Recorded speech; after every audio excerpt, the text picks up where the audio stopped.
Жума ичинде катталган маанилүү окуялар менен тааныштырып, Ош Бирим телеканалында жумалык маалымат аналитикалык программасы.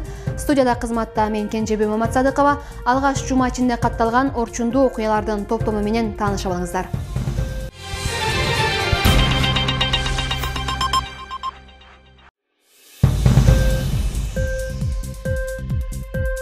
4 сентябрь дүйшөмбү 2 айлык жайкы тыныгуудан соң Жогорку Кеңештин 6 чакырылышынын депутаттары өз ишин баштады. Бул күнү автоунаалардын жана жер үйлөрдүн салыгын төлөө убактысы аяктады. Премьер-министр Сапар Исаков Мьянмадагы кырдаалга байланыштуу Кыргызстан менен Мьянманын футбол беттешин өткөрбөө тууралуу чечим кабыл алды. 5 сентябрь шейшембе Бишкекке Өзбекстандын президенти Шавкат Мирзиёев 2 күндүк мамлекеттик иш сапары менен келди.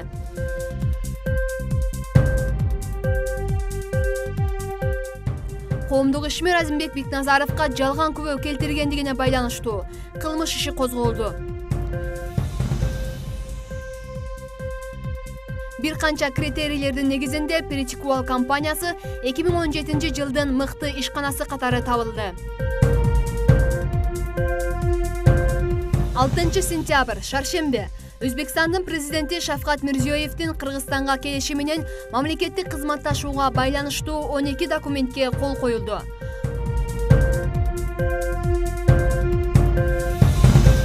Ош облусу жана Андижан облусунун ортосундагы мамлекеттик чек ара тилкесинде жайгашкан достук өткөрмө бекети ачылды. Бул күнү Ош шаарына дагы 6000 кубтук 3-суу кампасы курулаары маалым болду. Аталган жайдан вице-премьер-министр Дүйшөнбек Зилалиев кабар алды.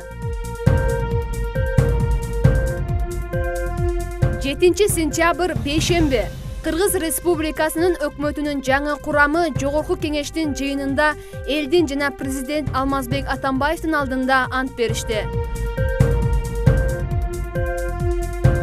Бул күнү Жогорку Кеңештин айрым депутаттары Кыргызстан Бириккен Улуттар уюмунун мүчөсү катары Мьянмадагы окуяларга уюмдун көңүлүн бурууга аракет кылышы керек экенин айтып чыгышты.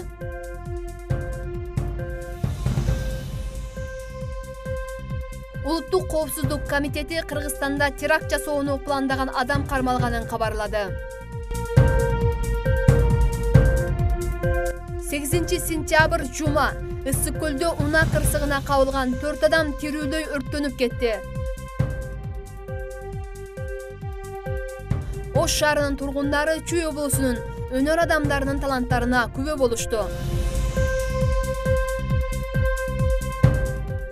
Төкмакын Идирис Айтбаев Өзбекстандын президенти Шавкат Мирзиёев убадалаган Chevrolet Malibu автоунаасын алып, Андижанда жашаган ата-энеси менен Кыргызстанга келди.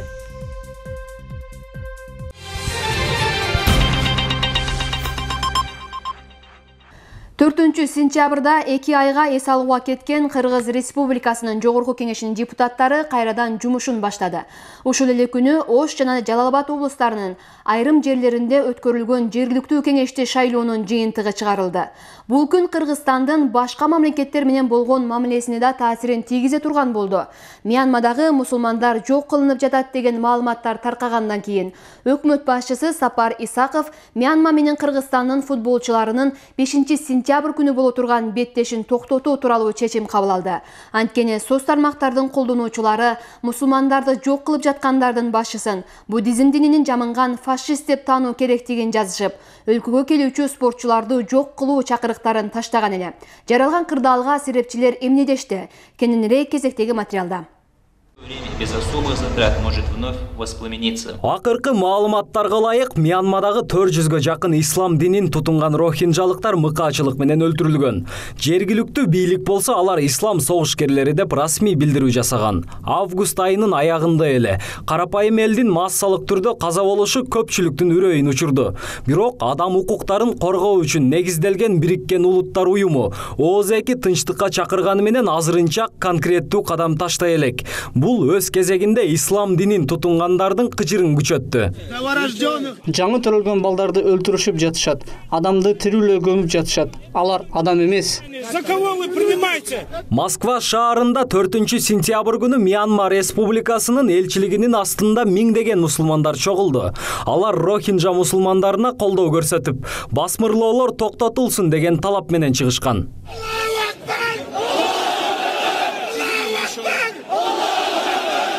Ушундай эле көрүнүш Чеченстан Республикасынын Грозный шаарында 1,5 миллион адамдын катышуусунда уюштурулду. Аларда тиешелүү инсандарды кырдаалга кайдыгер карабоого чакырышты. Чечен элинин башчысы Рамзан Кадыров да маселеге кайдыгер карабай турганын билдирди. Если была бы моя воля. Менин эрким жана мүмкүнчүлүгүм болгондо, мен аларга карата бомба таштамакмын. Ал жактагы жаш балдарды, аял кишилерди, каарыларды өлтүрүп жаткандарды жөн гана жок кылып салмакмын. Детей, женщин, стариков. Мындан бир канча күн мурун Турция өлкө башчысы болсо биринчилерден болуп мусулмандарга карата зомбулук жасалып жатканын билдирген эле. Ал эми кече Голос Ислама чекит рус сайты Турция президенти Мьянманын өлкө башчысы менен телефон аркылуу байланышып, зомбулук токтотулсун деп талап койгонун жазып чыкты. Анда эгер коогаланга бөгөт коюлбаса, бүткүл мамлекетте жана коңшу өлкөлөрдө да тынчсыздык заман өкүм сүрүп калуу мүмкүн экендигинин эскертүүсү айтылат. Бул геноцидке демократияны жамынып көңүл бурбагандар адам өлтүргөндөрдүн катышуучусу. Муну токтотушубуз керек. Населением региона. Ал эми айрым маалымат булактарда үрөйдү учурган сүрөт тасмалар жасалма экени далилденип коомчулукка жарыяланган.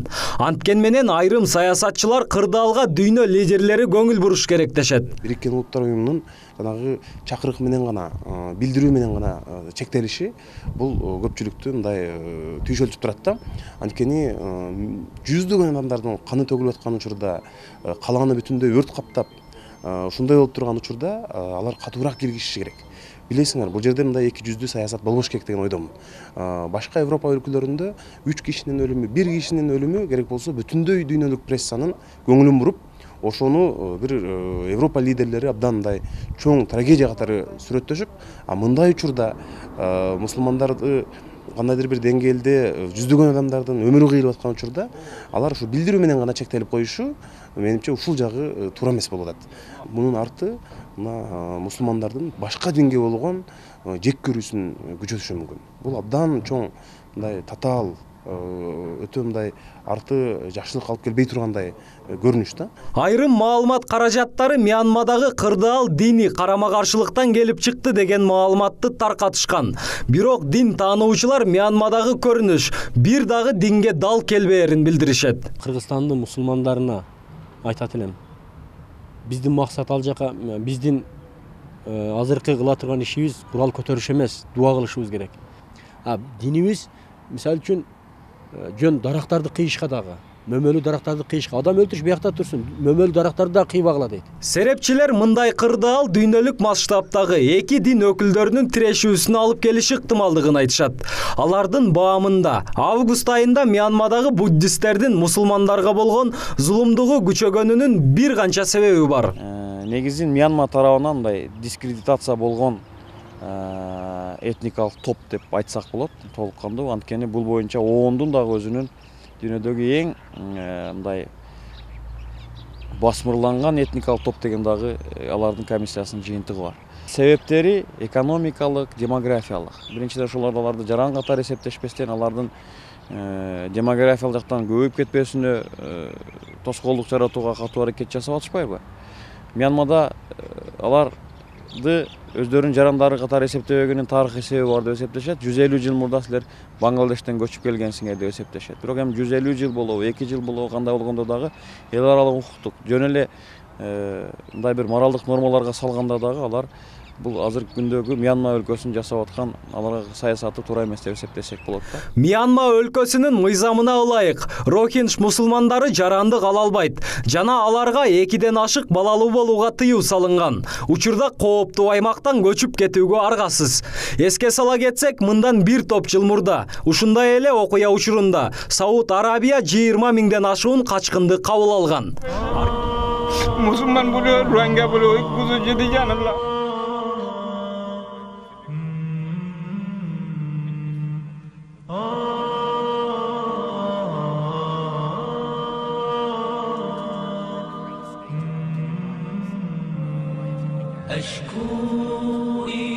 Арген Камалдинов, Самат Сайдамат уулу. Жумалык аналитикалык программасы. Бул окуялардан кийин Бишкек шаарында мусулмандардын укугун коргоо чакырыгы менен тынчтык митинги өткөрүлдү.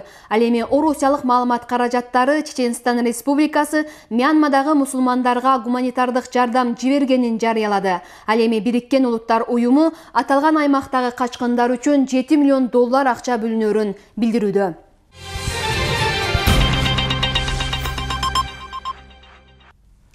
Бул жумадагы өлкө үчүн эң маанилүү окуя коңшу Өзбекстандын президенти расмий иш сапары менен Кыргызстанга келгени болду. Коңшу тарап менен буга чейинки сүйлөшүүлөрдүн жыйынтыгы чыгарылып, эки тараптын ортосундагы талаштуу болгон аймактар такталууда.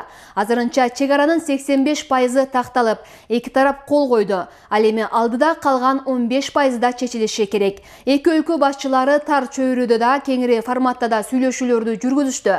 Анын жыйынтыгында 10дон ашык макулдашууга кол коюлуп, социалдык, экономикалык жана соода-саттык тармагындагы макулдашуулар келишилди. Алдыда эми аларды ишке ашыруу иши турат. Эки мамлекеттин ортосундагы тарыхый келишимдер жана анын натыйжалары менен кандай болот? Кесиптешим кененирээк токтолот. Шавкат Мирзиёев президенттик кызматка киришкенден бери Кыргызстанга алгачкы расмий иш сапары менен келди. Бир катар министрлер жана облус, шаар жетекчилеринин коштоосунда келген президент эки мамлекет ортосундагы мамилени жакшыртуу керектигин ачык айтты. Ага Кыргызстан менен Өзбекстандын чек аралары толук такталып, карапайым эл үчүн чек аралар ачык болушу керектигин белгиледи. Мындан сырткары соода-саттык алакалар жанданышы зарылдыгын айтты. Бул кадамдар эки өлкөнүн жарандарынын кызыкчылыгы үчүн жасалып жатканын кошумчалады. Ради интересов наших будущих детей. Биздин элдин кызыкчылыгы келечек муундарыбыздын жана стабилдүүлүк, коопсуздук үчүн дагы коюлган маселелерди чечүүгө милдеттүүбүз. Өзбекстан бийлиги жакынкы коңшулар менен жакшы мамиледе болууну негизги максат деп билет. Ал эми Кыргызстан эң жакын коңшубуз. Биз силер менен жогорудагы маселелерди чечүүгө милдеттүүбүз. Я принимал клятву, я сказал, что первая стратегия это близость с нашими соседями. Президенттердин жолугушуусунда эки өлкө ортосундагы бардык чек ара өткөрмө пункттары ачылышы керектиги белгиленди. Мындан сырткары Камбарата ГЭСин биргеликте куруу керектиги да айтылды. Ал эми өлкө башчысы өзбек президентине ыраазычылыгын билдирип, коюлган маселелер боюнча бир орток пикир табышканын кошумчалады. Эми октябрь айында Шавкат Мирзиёевдин чакыруусу менен Алмазбек Атамбаев Өзбекстанга бармакчы. Анда дагы бир топ маселелер чечилери белгиленүүдө. Я хочу сказать, что сегодня мы на переговорах в узком формате. Биз эки тарап тар чөйрөдө да сүйлөштүк, бардык маселеде тил табыша алдык. Мен октябрь айында Шавкат Мирамоновичтин чакыруусу менен Өзбекстанга расмий сапар менен барам. Ага чейин бүгүнкү келишимдер ишке аша башташы керек. Шавкат Мирамонович айткандай, чек ара өткөрмө пункттарынан жарандар кийинен өтүп, мурдагыдай чектөөлөр алынышы зарыл. Телеграмма деген нерселер жок болушу керек. Реализовать сегодняшние договора. Эки тараптын жетекчилеринин жолугушуусунан кийин эле коюлган маселелердин натыйжалары билине баштады. Достук өткөрмө бекети ачылып, чек арадан өтүүдөгү мурдагыдай кыйынчылыктар болбой тургандыгы маалым болду. Бул күнү достук өткөрмө пунктуна жүздөгөн адамдар чогулушту. Алар чек ара ачылса, коңшу тарапка өтүп, жакын тууган уруктары менен жолугууну максат кылышкан. Bizi halka hem ularda halka gen bardı. Чек ара ачылса эки тарапка тең жакшы болмок. Мен апам жана бир туугандарым Өзбекстанда. Алар менен карым катнаш үзүлдү. Балдарым да туугандарын тааныбай калды. Чек ара ачылып, мурдагыдай карым катнаш болсо жакшы болот эле. Жакшы болорду да барды келдик. Пресса, налево, направо, дорога.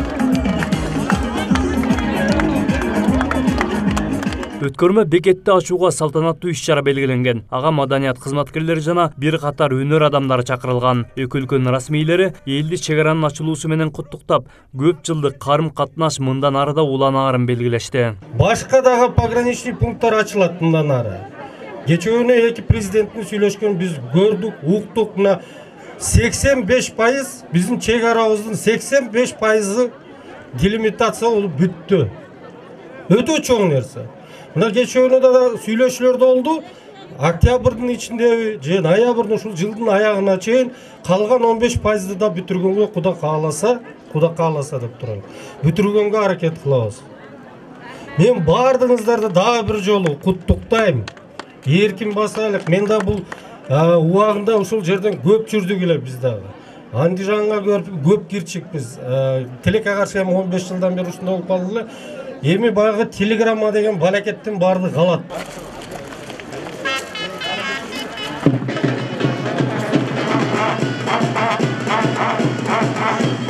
Ал арада өзбек тарапта да чек аранын ачылышын эл күтүп турган. Коңшулар атай даярдык менен бизди шаңдуу тосуп алды. Маданият кызматкерлери спортчулар эле эмес, карапайым өзбекстандыктар да мында чогулушкан. Майрамдык салтанат менен коштолгон 6-сентябрдагы өткөрмө бекеттин ачылышы эки өлкөнүн жарандары үчүн тарыхый дата болуп калды. Muhtaram prezidentlerimiz orasında 10'dan artık Президенттерибиздин жолугушуусунда 10дон ашык маселелер сүйлөшүлүп, кол коюлду. Ошолордун арасында чек ара маселесине да. Азыр чек арадагы элдердин сүйүнгөнүн көрүп таң калдым. Жакынкы күндөрү достук бекетинен паспорт менен эле кенен өтсөңүздөр болот. Мурдагыдай телеграмма деген нерсе жок болот. Көрүп канчалык адамдарды аракет келеткенлигини. 6-сентябрда кыргыз-өзбек достугу деген аталышта атайын белгилеп коюу сунушу да айтылды. Ал эми өткөрмө бекеттин эки тарабында чогулган жарандар эми карым-катнаш үзүлбөсө экен деген тилектерин айтышты. Эми чек арадагы өткөрмө пункттарынан эки өлкө жарандары кенен эле өтсө болот. Кыргызстандан окаттарда туугандарым бар, акаларым бар, бардыгына барып туугандарды көрүп келемин. Эң биринчи кызым бар, турмушка чыккан кызым, нерелеримди көрүп келемин. Бул чек аранын ачылганына абдан кубанычтамын. Президенттерибизге чоң рахмат айтамын. Бүт элге дагы рахмат айтамын. Ушунчалык неме кылып беришке, ачып беришкениге. Дүйнөдө тынчтык болсун, бардык элдер тынч болсун, карыларга иман берсин, жаштарга өмүр беришин каалаймын.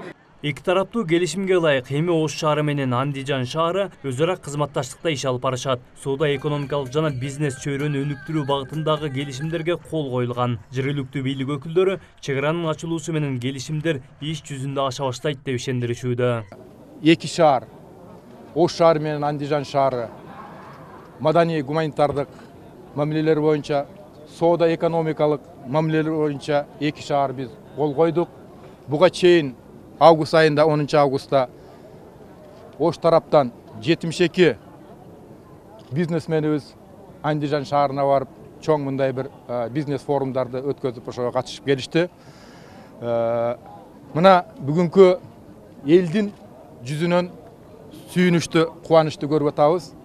Өлкө башчылары тиешелүү кызматтарга чек аранын калган 15%-ын чечүү тапшырмасын беришкен. Ага кошумча бир катар экономикалык жана социалдык маселелер да чечилиши керек. Бул сыяктуу маселелерге Алмазбек Атамбаевдин Өзбекстанга болгон сапарында чекит коюлары кабарланууда. Бул 15%ы мана октябрь айында Кыргызстан Республикасынын президенти расмий ташриф менен Тошкент шаарына Өзбекстан чек аранын калган 15%-ы октябрь айында Кыргызстандын президенти расмий сапар менен Ташкентке келери күтүлүп жатат. Ошол жерде чечилбеген бардык маселелерге чекит коюлат деп ойлойм. Ал эми соода сатыкта эч кандай чектөө болбойт. Товар алмашууга кең жол ачылат. Эки давлат ортосунда товар айырбашташ маселеси боюнча эч канаканча чеклөөлөр болмойт, кең жолдор ачылат. Жакын арада эки өлкө ортосундагы калган чек ара өткөрмө бекеттерди ачылаары кабарланды. Азыркы учурда достук өткөрмө бекетинин ары бери карым-катнаш жанданды. Буга чейинки телеграмма менен өтчү системалар алынып салынды. Марат Акимбек уулу, Шакыркой Минжанов, жумалык аналитикалык программасы. Өзбекстан менен эмес, Ош шаары Чүй облусу менен да мамилесин бекемдөө аракетин көрүүдө. Маселен, жума аягында 2-борбор калаада Чүй облусунун Ош шаарындагы күндөрү уюштурулуп, жергиликтүү эл башка облустун өнөр адамдарынын таланттарына күбө болушту. Кимдир бирөө мамлекет аралык, улут аралык достуктун чыңдоо менен алек болуп жатса, айрымдар күзгү оруп жыйноонун үстүндө. Жалпысынан быйылкы түшүм жагман эмес дешет адистер. Бирок жаз алдын жааган жамгыр ашкабактын түшүмүн төмөндөтүп, мындан улам наркы жылдагыдан кымбаттады. Сарымсактын баасы болсо жылдага караганда 7-8 эсеге арзан. Базардагы жашылча жемиштердин баасынын туруксуз болусуна эмне себеп? Коңшу мамлекеттерден бизге келип жаткан жашылчалардын зыянсыздыгына ким жооп берет? Кесиптешим Чынарбек Алипбеков кызыгып көрдү. Быйыл сарымсактын наркы төмөн болуп, дыйкандар жана сатуучулар кирешенин аздыгынан зыян тартышууда. Алардын катарында бир канча жылдан бери соодагер болуп эмгектенген Токтогул Сулайманов да бар. Айтымында баа туруктуу болбой, кымбат алып алган товарларын артына саткан учурлар быйыл көп. Былтыр ушулар 350-400ге чыгып кеткенде. Сатып алдыч. Быйыл мына 60-70-тен сатабыз, 50-ден 40-тан беребиз. Бул эми базарда баа жок товар болсо, ошол товар көтөрүлүп кетет. Кайсы товар көбөйүп кетсе, арзандап кетет. Бул базардын несі шарты ушундай да. Ал эми коондун баасы бир жума мурун 300 сомдон 350 сомго чейин кескин көтөрүлүп кеткен. Ага Курманайт майрамы таасирин тийгизген дешет сатуучулар. Себеби мына Өзбекстан эгемендүүлүк болуп, посттор жаап койду. Ошонун эместен кичине кымбаттады коон. Азыр мына айттан кийин кайра изге түшө баштап калды. Эми күндөн кичине арзандай болот деп карасам. Бул коон Өзбекстандан келет. Биздин коондар башка коон чыгат. Бизде пишпейт, бизде Ошто. Ошто ашкабак былтыркыга салыштырмалуу 10-20 сомго чейин кымбат сатылып жатат. Дыйкандар муну түшүм жакшы болбой калганы менен байланыштырышат. Ашкабак менен алектенген Кара Суу районунун 30 адыр айылынын тургундары сезондо 60 000 сомго чейин пайда көрүшөт. Быйыл өзү жаз эрте жаз башталганда жамгыр көп жаады да. Көп жаап бир айга кечиктик. Кечигип анан эгип баштагандан кийин күн резко ысып кетип, ошол себептен ашкабактын түшүмү аз болуп калды быйыл. Түшүм аз болуп, бир аз быйыл кымбатыраак болду. Ошон үчүн кымбатыраак сатып атабыз. Ошо азмаз кымбатыраак болуп, полясы менен бергенди полясы менен сатабыз. Болсо штуктап сатабыз. Же өзүм деле сатып атам. 1-2ден жолдун боюна коюп алып. Ошо.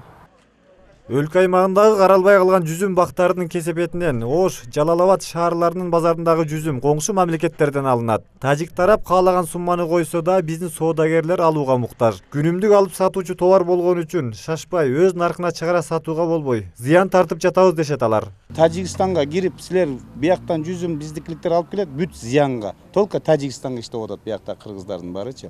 Чындыгында канчалаган акчанын баары Тажикстанга кирип атат. Бул жактакылар бүт Тажикстанда. Эгер бизде өзүбүздө ушул нерселерди өстүргөн болсок, мисалы жерлерибиз канча бар, туурабы? Жүзүм бактарыбыз толтура турат, каралбайт. Мисалы Баткенде канчалаган сотик деген жүзүмдөр турат. Суусу жок. Ар жак бер жак көпчүлүк жерлерге суу жетпейт. Ошол жерлерге суу жеткен болсо, бүт жүзүм өзүбүзгө жетиштүү болот Кыргызстанга. Сырттан келген импорттордун кесепетинен биздеги дыйкандар өз товарларын жакшы баада сата албай жатышат дейт адистер. Аймактагы дыйкандардын жана соодагерлердин мындай нааразычылыгы ички дүң продукциянын төмөндөшүнө шарт түзүшү мүмкүн. Арзан продукция сырттан импорттолуп келе бере турган болсо, анда биздин дыйкандарда айыл чарба менен алектенүүгө эч кандай кызыкчылык калбайт. Себеби алар өстүргөн продукциясы кымбат болсо, конкуренция атаандаштыкка туруштук бере албаса, пайда таба албаса, анда алар көп жерлер иштетилбей калышы мүмкүн. Ошондуктан алар айыл чарбасын таштап башка бир тармакка ооп кетиши мүмкүн. Базар баасындагы мындай туруксуздукту көзөмөлдөө үчүн монополияга каршы күрөшүү кызматы түзүлгөн. Бирок аталган кызматтын аймактагы өкүлчүлүгү маселени алар карабай тургандыгын билдиришти. Облус жетекчилиги да моюнуна алган жок. Серепчилер болсо мамлекеттик мекеме катары атылган ишканалар тиешелүү иш-аракеттерди көрүшү керек эле дешет. Мамлекеттик атайын орган бар. Бул конкуренцияны өнүктүрүү жана монополияга каршы саясатты жүргүзүүчү мамлекеттик комитет бар. Ошол комитет өзүнүн ишин алып барыш керек. Жерлерде эмне үчүн баалар көтөрүлгөн учурда гана барып ошол жерде баягы алардын мындай себептери менен эмес, көпчүлүк учурда биз алардын кесепеттери менен иштешип калып атабыз да. Ошон үчүн биз алдын алышыбыз керек. Дарбыздардын убагы бүтүп бараткандан улам, андан ууланып, ден соолугуна зыян келип, азабын тартып жаткандарды учурда ооруканадан көп кездештирүүгө болот. Ош облустар аралык бириккен клиникалык ооруканасынын жугуштуу оорулар бөлүмүндө дарбыздан уулангандар үчүн ордуктар коюлуп, кошумча керебеттер орнотулган. Буга себеп мөмө жемиштердин талапка жооп бербегендиги болууда дейт дарыгерлер. Азыркы убакта мөмө жемиштер, коон дарбыздар көп келип жатат. Көп келген көпчүлүк бейтаптар ошо коон дарбыз, помидор, бадыраң, жашылча жемиштерди жегенден болуп жатат. Себеби, мунун себеби эмнеде десек, азыркы мезгилде коон дарбыздарды жана башка мөмө жашылча жемиштерди түшүмдү көбүрөөк алабыз деп, жер семирткичтерди көп колдонушат. Коңшу мамлекеттерден күнүнө 70 тоннанын тегерегинде жүзүм импорттолсо, 10 000 дананын тегерегинде коон алып келинет. Андан сырткарыда бир нече жашылчалар импорттолот. Бирок көп учурда алардын сапатын тастыктоочу документтер сатуучулар тарабынан көрсөтүлө бербейт. Чынарбек Алипбеков, Шахрух Иминжанов, жумалык аналитикалык программасы. Ош шаарында батир тартыштыгы күч алды. Жаңы окуу жылы башталып, ар кайсы аймактардан келген студенттер учурда жашаганга батир таба алышпай, тапса да акчасын төлөй алышпай айлалары кетүүдө. Учурдун орчундуу маселеси жана андагы түшүнүксүз жагдайлар туурасында Абайнур Башевиков айтып берет. Күз келип, кечели бош жүргөн коомдук транспорт тортолуп, кардарсыз турган ашканалардын иши жүрүшө баштады. Анткени жайкы эс алуу аягына чыгып, жаңы окуу жылынын башталышы студенттерди шаарга жетелеп келди. Бирок башкалардын иши жүрүшө баштаганы менен айылдан жаңы келген студенттер үчүн учурдун эң орчуну көйгөйү жатакана маселеси болууда.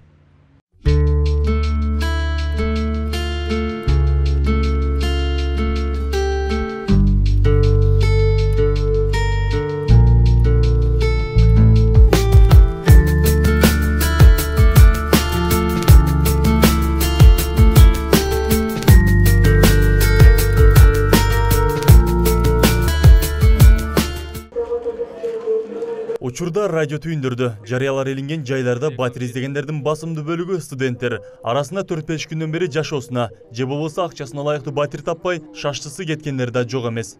Квартира издеп жүргөнүм 3-4 күн болуп калды. Квартира чыккан себеби азыр бардык эле квартира берүүчүлөр жана чалсак эле кыздарды алабыз, семейлер алабыз. Балдарга эч эле талап жок да. Билбейм эмне экенин, жатаканаларга чыга элесек, места жок болуп калат, анан места болсо да шарт жок, аябай пытыранды жашоо, анан чыкышында аябай суук, анан квартиралар аябай кымбаттап кетти. Кымбаттаган деле эле, анан көбүнчө эле кыздарды алган, балдарга места жок болуп калып, билбейм, балдар үчүн аябай эле оор болуп атат да. Студенттерден мындай жоопторду алган соң биз да батир берүүчүлөргө телефон аркылуу байланышып, алардын мамилесин, талабын жана ижара акысын билүүгө кызыктык. Биз азыр ушу квартира берүүчүлөргө чалып атабыз, алардын мамилеси кандай болот, акчасын кандай айтат, кимдер керек деп айтат, талапы кандай, ушулар боюнча билели деп турган чагыбыз. Азыр мен бирөөгө чалып атам. Кетти. Байланыш. Алло, саламатсыздарбы?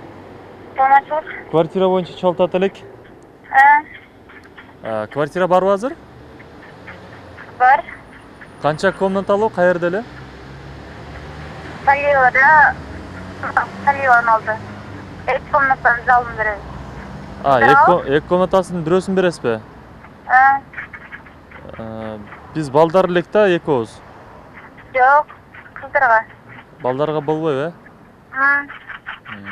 Макул. Өзү негизи канчага берейин деп атасыз кыздарга? Ошо 4 кызга 1000 сомдон. 4 кызга 1000 сомдон 1 комнатаны, Биз 1,5 сомдон төлөсөкчү? Жок. Рахмат болду. Башка чара төлөп берели десек да, негедир балдарга шарт жок деген сөз чын эле окшойт. Дагы бир квартирага чалып атабыз.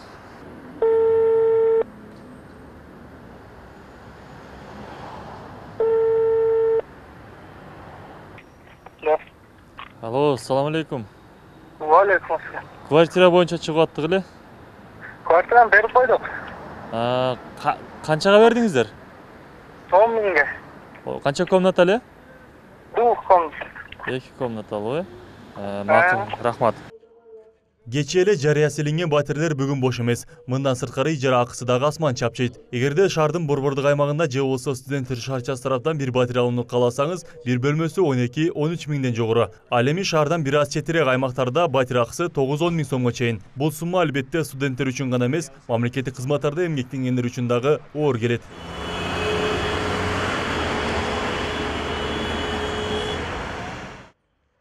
Буга улай эле биз Ош шаарындагы жатаканалардын абалы, андагы түзүлгөн шарттар менен таанышууга кириштик. Маселен, Ош мамлекеттик университетинин номер 1-чи, 2-чи, 3-чү жатаканалары жаңы оңдоп түзөөдөн өткөн. Ошондой эле керебеттеринин бир бөлүгү жана төшөнчөлөрү толук жаңыланган. Мындай шарттардын түзүлгөнүнө ал жерде жашаган студенттер кубанышууда. Квартирада жүргөн дос балдарга айтат элем, студент балдарга, кыздарга, жатакананын жашоосу сонун, квартирада жүрүп квартплата, зарплата услугасын төлөп кыйналышат. Жатаканада арзанчылык, кухнясы деле кеңири жетишет студенттерге. Каждый этажда 4-төн 2 кухня бар, газдар менен, тывопкалар менен. Шарттары жакшы, бардыгы жетиштүү эле келип жатат жыл сайын. Быйылкы чыгарылган чечим боюнча Ош мамлекеттик университетинин жатаканасында жашоо акысы адам башына 1 жылга 6000 сом. Мындан сырткары жылдагыдай болуп, башка окуу жайдын студенттерин жатаканага кабыл алууга катуу чаралар каралган. Жана да ал жердеги коопсуздук эрежелери жылдагыдан күчөтүлгөн. Ошондой эле студенттерди жатакана менен дагы да көбүрөөк камсыздоо үчүн алдыда пландар коюлуп жаткандыгын кошумчалады. Бүгүнкү күндө биздеги 1,5–2 жакын студентибизди жатакана менен камсыздайбыз. Бул албетте жетишпейт, бирок биздин жакынкы пландарыбызда окуу корпустарына кошо студент жатакананын дагы санын көбөйтүү пландарыбыз бар. Кудай буюрса, азыр искусство факультети бүтсө, андан кийин дагы бир жатаканалар каралган. Бүгүнкү күндө мына дагы азыркыга чейин студенттер келишип жатаканадан орун алып атат. Негизинен биздин жатакана жылдагыдай толду.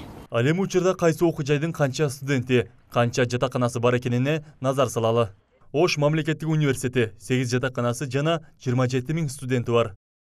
Ош технологиялык университети 1 жатаканасы жана 8000 студенти бар. Ош мамлекеттик социалдык университети 1 жатаканасы жана 10.000 студенти бар. Ош гуманитардык педагогикалык институту 2 жатаканасы жана 10.000 студенти бар. Чындыгында окуу жайлар өз студенттерин толук түрдө жатакана менен камсыз кылуу азыркы күндө көпчүлүгүбүзгө түш сыяктуу туюлат. Бирок көйгөйдүн орчундугун бир аз жеңилдетүүнүн жолдорун тапсак болот. Абай Нурбальшибеков, Шахрух Эминжанов, Ош Пирим жаңылыктары. Өтүп бараткан жума мына ушундай окуялар менен коштолду. Жараткан бизди жагымдуу жаңылыктар менен жолугуштурсун. Аман туруңуздар.